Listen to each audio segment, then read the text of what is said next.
જોડાક્ષર વગરની વાર્તાઓની વાર્તા રે વાર્તા, ભાભો ઢોર ચારતા, આવી ઘણી બધી વાર્તાઓથી આપણે મોટા થયા છીએ. પરંતુ વાર્તાઓ થકી પણ શું શિક્ષણ આપી શકાય? દાદા, આપની પાસે આનું રિવ્યુ હું જરૂર લઈશ, તમે ખાસ આ બાબતો જાણજો. સૌપ્રથમ આમંત્રિત કરી લઉં છું ડોક્ટર ભાવેશ પંડ્યા. આપ આવો.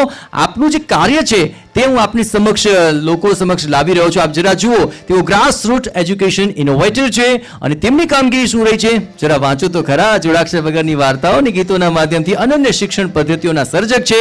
Limca record, India record, Asia record, world record, હવે કયા બાકી રહ્યા રેકોર્ડ? જ્યાં ખોજ રેકોર્ડ, ગમતી નિશાળ, અરણ્યધામ અને તપોભૂમિ જેવી સંસ્થાઓના જનક છે. ક્વીન એલિઝાબેથ ડોક્ટરેટનું બહુમાન અને તેઓએ અનેક સન્માન આ રીતે મેળવ્યા છે. આ ઉપરાંત ગુજરાત રાજ્ય પાઠ્યપુસ્તક મંડળ અને NCERT અને IIMમાં શિક્ષણ તેમણે મેળવ્યું છે. તો સરળ રીતે સમજી શકાય એવા શિક્ષણના તેઓ પ્રણેતા રહ્યા છે અને આપણે ચોક્કસપણે તેમને સન્માનિત કરી લઈએ. સૌપ્રથમ દાદા તેમનું સન્માનિત કરીને પછી એક પ્રશ્ન લઈને આપણી પાસે આવી રહ્યો છું. આવો ભાવેશભાઈને આપણે સન્માનિત કરીશું ખૂબ બધી તાળીઓથી, કારણ કે સમાજની અંદર સાચા શિક્ષણની અત્યંત જરૂરિયાત છે.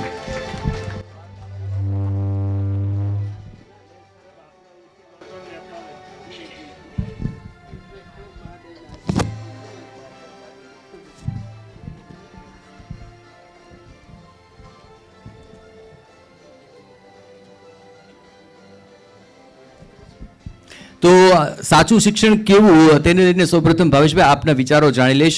અત્યાર સુધીની જર્નીમાં આપે સાચું શિક્ષણ આ સમાજને કેટલું જરૂરી છે અને તેના માટે શું કરવું રહેવું જે જરા જણાવો. ખોજનો ખૂબ ખૂબ આભાર. આ સન્માન મળ્યું છે, મારા બાયોડેટામાં લખ્યું છે ગમતી નિશાળ. તો દુનિયામાં તમે જોઈ હશે, પણ અમારી ગમતી નિશાળ એવી છે કે જેમાં કોઈ ટેક્સ્ટ બુક, હું પોતે બાલ મંદિરથી 12મા ધોરણ સુધી અત્યારે જે બાળકો ગુજરાતમાં ભણે છે પાઠ્યપુસ્તક મારા લખેલા છે, પણ હું મારી ગમતી નિશાળમાં પાઠ્યપુસ્તક ચલાવતા નથી. અમે માં કોઈ ગણવેશ નથી, કોઈ સમય નથી, કોઈ પાઠ્યપુસ્તક નથી. દિવ્યાંગ બાળકો પણ આવે છે, નોર્મલ બાળકો પણ આવે છે અને બધા ભેગા થઈને ભણે છે. અને મને જે સવાલ પૂછ્યો છે એનો જવાબ એ છે કે તમને ગમે એ જ વિષયનું ભણવાનું, તમને ગમે એ જ વિષયનું શીખવાનું. કશું જ એવું હોતું નથી. ગુજરાતી ભાષામાં 3,78,000 માન્ય શબ્દો છે, એમાંથી 1,94,000 જોડાક્ષર છે. અને એ જોડાક્ષર ટાળીને જો કોઈ વાર્તા લખાય, એ વાર્તાથી ગીત લખાય, એ વાર્તાથી ગણિત ભણાય, વિજ્ઞાન ભણાય, હિસ્ટ્રી ભણાય, ભાષા ભણાય, પર્યાવરણ ભણાય, સામાજિક વિજ્ઞાન ભણાય, પોલિટિકલ સાયન્સ ભણાય, પણ જોડાક્ષર નથી.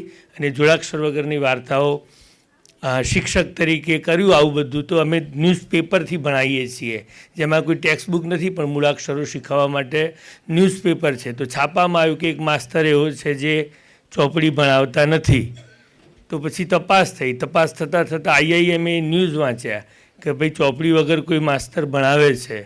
IIMએ રિસર્ચ કર્યું અને રિસર્ચના આધારે જે રેકોર્ડ, જે વર્લ્ડ રેકોર્ડ કે જે પણ આંતરરાષ્ટ્રીય એવોર્ડ છે એ રિસર્ચના માટે છે કે છોકરાઓને વાર્તાથી શીખવી શકાય, બધું જ શીખવી શકાય. અને એ માટેની ઘણી બધી વાત છે, પણ મારા સમય પૂરતો આભાર. દાદા જે અત્યારે છે આ નોટ ઓન મેપ કરીને એક સંસ્થા છે, જ્યાં હું એવું નથી કહેતો ખોજ જેવું અથવા ખોજનું નોટ ઓન મેપ જેવું, પણ જે નકશામાં નથી પણ કશામાં છે એવા માણસોમાં ગુજરાતમાંથી જોરાવરસિંહ જાદવ સાહેબનું નામ છે.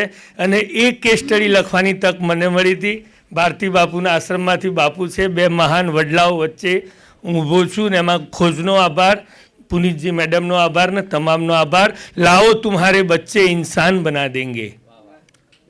હું એવી સ્કૂલ ચલાવું છું જ્યાં છોકરાને સ્કૂલમાં આવવા માટે 2.5 કિલોમીટરનો ડુંગર ચડ ઉતર કરવું પડે. દિવસમાં એક વખત ઉતરવાનું, એક વખત ચડવાનું. દક્ષિણ ગુજરાતમાં કપરાળા, ધરમપુરની જે વાત છે. હું અમીરગઢમાં અરણ્યધામ ચલાવું છું, જ્યાં માત્ર એટલા માટે સંકુલ છે કે સરકારી શાળામાં બાળક ભણશે પણ એ રોજનો ઓછામાં ઓછો 2.5 થી 4 કિલોમીટરનો ડુંગર ચડ ઉતર ના કરે. અને આપ પણ જોવા આવો, તમામ જેટલા ઊભા છે તમામના અરણ્યધામમાં હું આવકારું છું. અને ખોજની ટીમને પણ હું આવકારું છું કે જંગલ ઉપર, ઝાડ ઉપર ઊંઘવાવાળા માણસના બાળકો પણ સારી રીતે અંગ્રેજી, હિન્દી અને ગુજરાતી બોલી શકે એવા વિસ્તારનું આ સન્માન છે. થેન્ક યુ, આભાર. જય ગુજરાત.